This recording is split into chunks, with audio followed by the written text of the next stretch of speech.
آپ نے بہت کہانیاں پڑھی ہوں گی، کاش میری بھی کہانی ہوتی، لیکن آپ کے سامنے بیان کرنے بیٹھا ہوں تو لگتا ہے جیسے مجھے اپنے ہی گریبان میں جھانکنے کی کیفیت سے گزرنا پڑ رہا ہے۔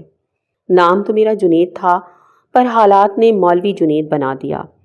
حالات اس لیے کیونکہ ابا کے پاس وسائل نہیں تھے، تو انگلی تھامی اور مدرسے داخل کروا دیا۔ وہاں سے فارغ ہوا تو ابا دنیا سے منہ موڑ چکے تھے، ماں تو پہلے ہی گزر چکی تھی۔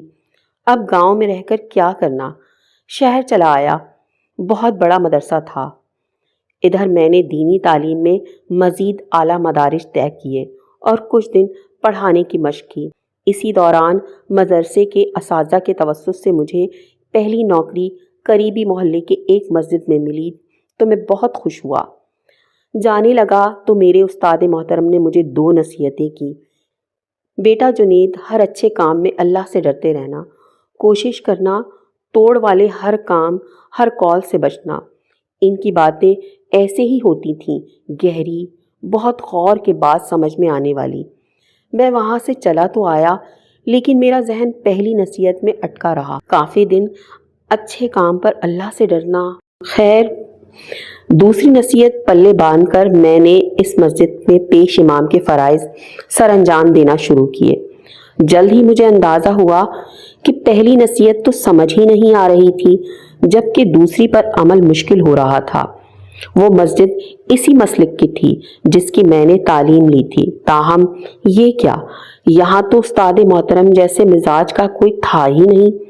ہمارے استاد محترم نے ہمیں جوڑنا سکھایا تھا، توڑ والی ہر بات سے بچنا سکھایا تھا۔ بہت وسیع نظری تھی ان کی تعلیمات میں، جبکہ یہاں مسجد کے کرتا دھرتا مجھ سے سخت مایوس ہوئے تھے کہ میں نے 2 جمعے گزرنے کے باوجود مخالف مسلک، جن کی مسجد اسی محلے میں چند قدم آگے تھی، کے دانت کھٹے کیے ہی نہیں تھے۔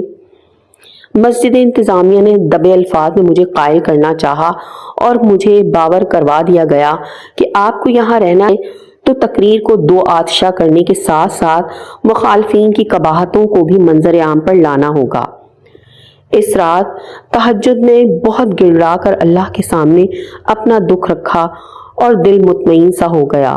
فجر کی نماز کے بعد مسجد انتظامیہ کو میں نے اپنے فیصلے سے آگاہ کیا، جو بالکل اچانک ہی ذہن میں وارد ہوا تھا۔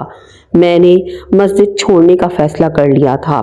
ان کے ہر جواز، ہر دلیل کو خندہ پیشانی سے سننے کے بعد بھی جب میں اپنے فیصلے پر قائم رہا تو انہوں نے مجھ سے بھی اچھا مولوی لانے کی تڑی لگائی اور مجھے وہاں سے چلتا کیا۔